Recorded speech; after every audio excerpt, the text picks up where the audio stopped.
Welcome. In front of me is an HTC Desire 628, and today I'll show you how you can boot this phone into safe mode. And to get started, all you need to do is hold power key, and once you see your boot options right here, hold power off. This will give you this option, reboot to safe mode, so select restart. This will reboot the device and boot it back up into safe mode. Now in safe mode, only the pre-installed applications will work, anything that have come with the device when you boot it up for the first time. And any application that you have installed yourself will be temporarily disabled.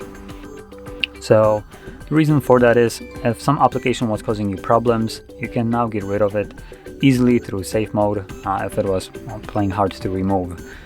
And additionally, if your phone was overly misfunctioning because of some kind of app, malware, or anything like that, in here it should work normally. And as you can see, once you boot up the device back in safe mode, you'll have this permanent watermark as long as you are in this mode, just so you are aware that you are obviously in safe mode.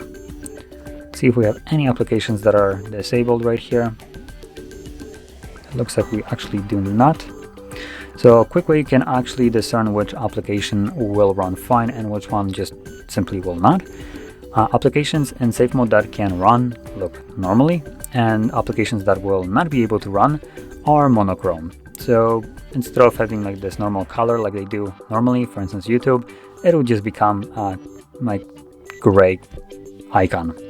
So when you try to open it, it also gives you a pop-up saying that it cannot run in safe mode.